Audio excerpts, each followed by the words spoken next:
monde connaît le Kenya pour ses safaris et ses grands fauves. L'équipe Économie numérique n'a bien sûr pas loupé l'occasion de découvrir ces paysages. Pourtant, le visage de Nairobi que nous allons vous montrer est bien loin des savanes arides kenyanes.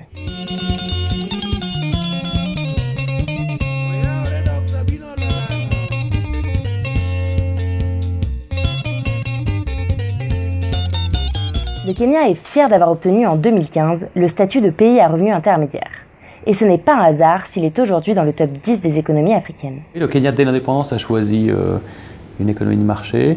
C'est un sujet qui fait l'objet d'un consensus national. La particularité de l'économie kenyane, c'est que c'est une économie en forte croissance depuis 10 ans, mais une croissance qui ne repose sur aucune matière première. Le Kenya est clairement le leader de l'East African Community.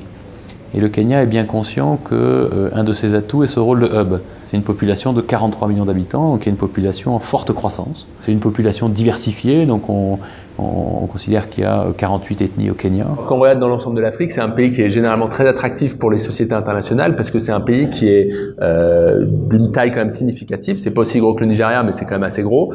C'est assez développé et c'est surtout un pays qui est assez accueillant pour toutes les multinationales ou les sociétés étrangères. C'est un pays qui est libéral. Y faire des affaires est relativement simple.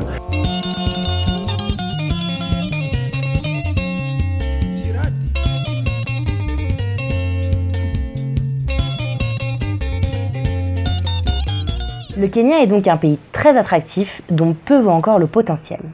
Avec une culture business et un système anglo-saxon, rien de bien compliqué pour monter son entreprise. Attention, il faudra néanmoins prendre en compte quelques dépenses administratives. Donc pas de problème majeur. Le vrai problème ici, c'est le permis de travail que vous avez quand vous êtes étranger. Et je pense que vous l'avez dans d'autres pays africains. C'est que c'est un poil compliqué, un poil long, et c'est pas automatique. On a dû passer par 2 avocats pour trouver quelqu'un qui maîtrisait un peu notre activité. Donc le premier conseil, c'est d'aller vers le meilleur cabinet d'avocats, vous savez. On est en pleine démarche actuellement pour avoir des permis de travail. On n'a pas l'impression que ça va prendre beaucoup de temps. Par contre, c'est très cher. Donc, il faut $2000 presque par an par étranger embauché.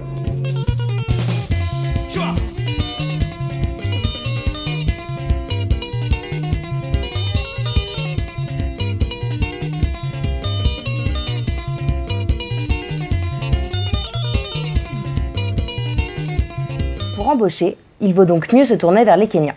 Vous ne serez pas déçus. Les Kenyans croient en l'avenir de leur pays. Que ce soit par l'éducation ou le travail, ils ne ménagent pas leurs efforts. Les Kenyans, c'est des gens très entrepreneurs. Un truc qui est vraiment fou et qu'il faut avoir dans la tête, c'est que tous les gens qui travaillent ici 10 à 12 heures par jour, passionnés, ils ont tous un business sur le côté. Les gens, par défaut, sont entrepreneurs. Mon head of warehousing, le dimanche, il a sa compagnie de safari. Les Kenyans ont l'intime conviction que la réussite passe par l'éducation. Et donc l'éducation est le poste prioritaire des ménages kenyans. Et c'est juste qu'ici, tout d'un coup, les choses paraissent possibles. On voit plus les barrières, on voit juste les opportunités. On discute avec plein de gens qui ont lancé leur propre business, qui sont à fond, qui déplacent des montagnes tous les jours, qui arrivent à des résultats. Et voilà, et on se dit, pourquoi pas moi? Ce sont des entrepreneurs, on les appelle les hustlers. Ce sont des people qui se débrouillent de façon impressionnante pour tout. Et souvent, ils ont plusieurs entreprises à la fois. Donc, ils ont un double parcours qui les rend très, très intéressants.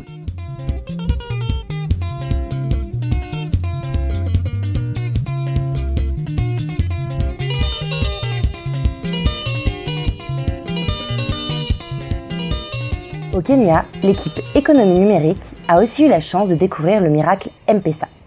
Dans un pays où la classe moyenne commence tout juste à se développer et où la majeure partie de la population vit encore dans les campagnes, rares sont ceux qui ont la chance d'être bancarisés. Mais M-Pesa a révolutionné la vie de millions de gens en inventant un système de transfert d'argent par SMS. Thibaut Rirol, aujourd'hui CTO de l'opérateur Safaricom, est très bien placé pour nous parler de cette révolution. Enfin, le mot Pesa en swahili veut dire argent, donc c'est simplement l'argent mobile, mobile money en anglais on va dire. C'est un service de Safaricom qui existe depuis maintenant 7 ans et qui permet en fait à chaque utilisateur, et aujourd'hui on en a 20 millions, d'avoir en fait un porte-monnaie électronique sur son mobile. Quelqu'un qui n'a pas de compte en banque, eh bien, va recevoir l'argent en cash et peut le mettre dans un M-Pesa et ensuite l'utiliser en M-Pesa. On peut envoyer cet argent sous forme de transfert électronique d'argent, bien sûr, sur la base d'un SMS. On estime que 30% du PIB du Kenya transite par M-Pesa. C'est vraiment devenu une modalité de paiement omniprésente, on va dire, dans la vie des Kenyans. So lovely here, because if anyone does not come with cash, you can pay your services through M-Pesa, which is the only services we have here. We don't have banks around here.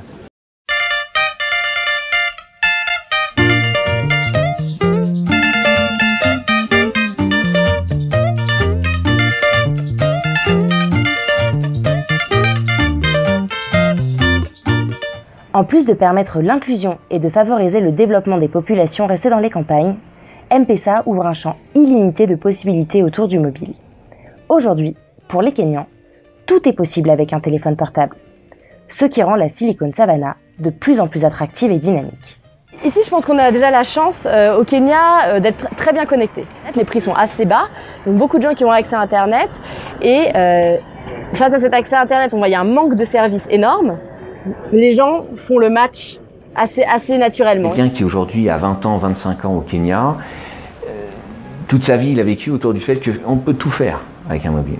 Africa Internet Group, on est le plus gros groupe internet africain. On a, je sais plus combien de ventures, j'arrive même plus à les énumérer. 1, 2, 3, 4, 5, 6, 7, 8, 8 ventures sur internet qui se créent et les gens suivent. En plus de ça, on est dans une ville très tech, dans lequel beaucoup de players majeurs de l'économie numérique ou de grosses boîtes ont fait des paris. Il y a des petits incubateurs, soit iHub ou d'autres, qui permettent aux gens d'entreprendre. Donc c'est une ville et un pays qui est adapté à cet essor économique et à cet essor numérique vraiment.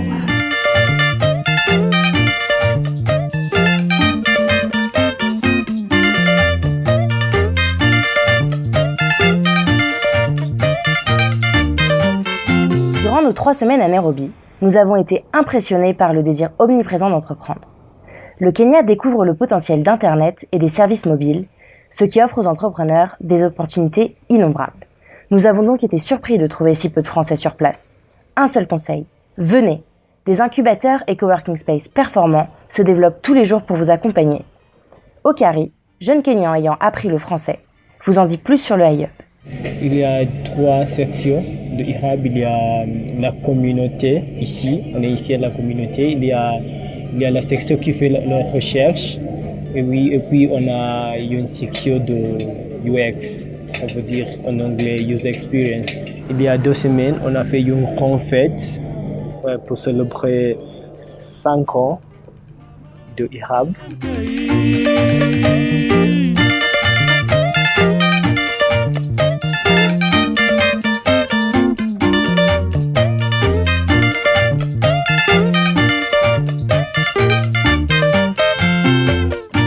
Avant de vous laisser, je laisse le mot de la fin à nos entrepreneurs. Il faut vraiment être ouvert d'esprit et se dire voilà, les gens font les choses d'une certaine façon, c'est à nous d'être humbles devant la tâche, de nous adapter. Il y a des besoins, c'est des pays qui sont enrichissants, il n'y a pas non plus énormément d'entrepreneurs français qui viennent dans les pays d'Afrique, donc venez, prenez des risques. C'est l'Afrique avec tout ce qu'il y a d'un peu difficile, il n'y a pas trop de trottoirs, il y a les gens qui poussent dans la rue et autres, mais en même temps, il y a une scène sociale qui existe, il y a de la sécurité, il y a des boîtes comme ça qui se lancent et qui sont vraiment super.